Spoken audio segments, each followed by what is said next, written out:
Ya, kembali di Lunch Talk masih dengan topik yang sama dan narsum kita bertambah satu ya Gan ya? Ya, di sini kita sudah hadir bersama kami ada Direktur Utama PT Kereta Cepat Indonesia Cina, Bapak Hanggoro Budi Wiryawan. Pak Hanggoro, selamat siang. Selamat siang Pak, terima kasih sudah hadir bersama kami. Sebelum kita lanjutkan perbincangan, kita simak dulu tayangan grafik berikut ini.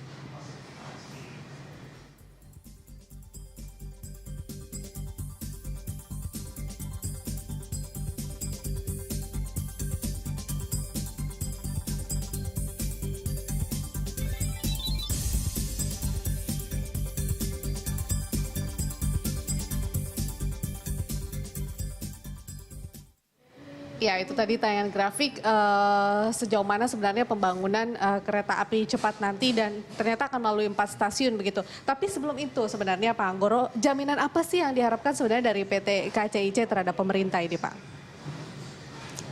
Jaminan. Saya langsung aja soalnya Pak, soalnya kalau dari awal lagi saya agak susah, ada Darmawan Tias. Tapi satu hal yang kami ingin sampaikan bahwa ini adalah investasi swasta. Sedangkan di dalam Undang-Undang 23 2007 tentang perkeretaapian, swasta itu memang didorong untuk berinvestasi di kereta api. Dia sebetulnya merupakan domain dari pemerintah. Ini 100% investasi swasta.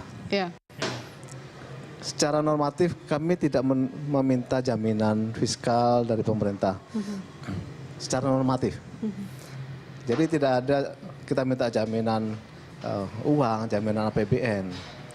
Tetapi namanya perjanjian konsesi ini kan berlaku untuk 50 tahun. Kita berhitung dengan berdasarkan peraturan perundang-undangan yang berlaku saat ini.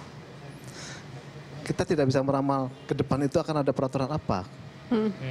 Kan bisa saja terjadi peraturan yang memberatkan atau ekstrimnya kita di cut off di tengah jalan nanti baru kata 40 tahun di cut off. Nah kami sebagai swasta apa jaminannya?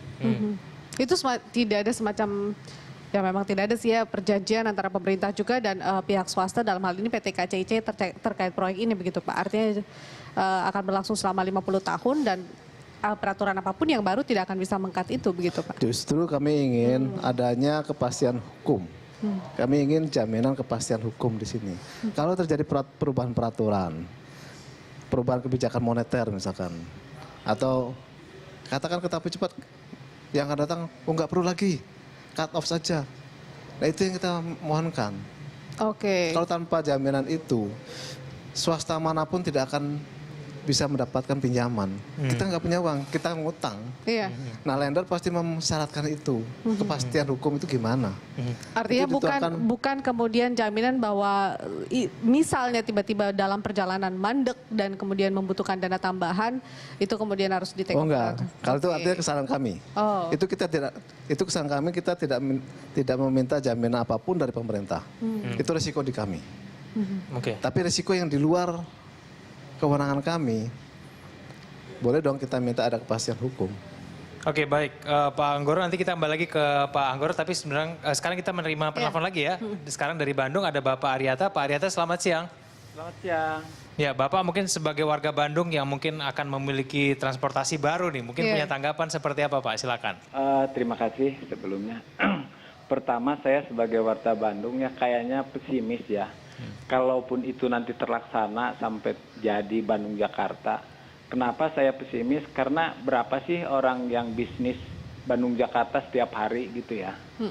Dibandingkan dengan ya penduduk yang di luar orang bisnis gitu. Kalaupun kita dipaksakan itu terjadi, mungkin orang berbondong-bondong untuk pertama aja pengen merasakan kereta api cepat. Tapi kalau kesananya mungkin orang lebih memilih travel atau bawa mobil pribadi gitu.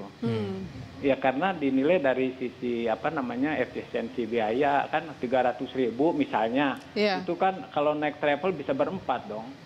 Lagi Bandung Jakarta kan jaraknya cuma 180 kilo kurang lebih. Jadi ya. Berarti menurut Pak Aryata kalau misalnya kereta api cepat ini dibangun harusnya rutenya kemana Pak selain dari Jakarta? Kalau saya cenderung Bandung Surabaya atau Bandung Jakarta Surabaya. Nah itu yang lebih efektif kayaknya. Ya di samping untuk menempuh jarak yang biasanya dengan kereta semalam, mungkin Bandung Jakarta bisa Oke. Baik. Ya. Terima kasih Pak Aryata telah memberikan tanggapan. Kita akan kemudian langsung ke Pak Hanggoro. Pak Hanggoro mungkin Pak Hanggoro punya penjelasan Pak. Ini kenapa kok akhirnya Jakarta-Bandung ini? Kenapa nggak kemudian Jakarta-Surabaya atau Bandung-Surabaya Pak? Ini tadi penelpon pertama kita juga begitu ya bertanya betul, ya. Potensi penumpangnya ternyata bisa saja menurun ini Pak.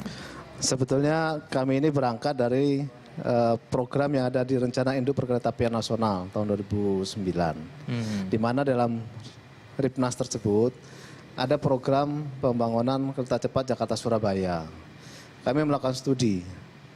Kalau langsung Jakarta-Surabaya, ini potensi bangkitannya kurang. Kemudian kita coba exercise melalui Bandung. Terdapat bangkitan yang jauh lebih besar. Sehingga dari sisi skala ekonomi, Jakarta-Bandung dulu itu sudah menjadi potensi bisnis kereta api yang cukup menjanjikan. Itu merupakan bagian dari Jakarta-Surabaya. Nah, kemudian mengenai potensi angkutan, kami ini kan dibantu oleh LAPI ITB untuk mengeksersis berapa sih potensi bangkitan. Dari data jasa marga yang kita peroleh, average per hari antara Jakarta Bandung itu ada kurang lebih 143.000 yang melalui jalan tol.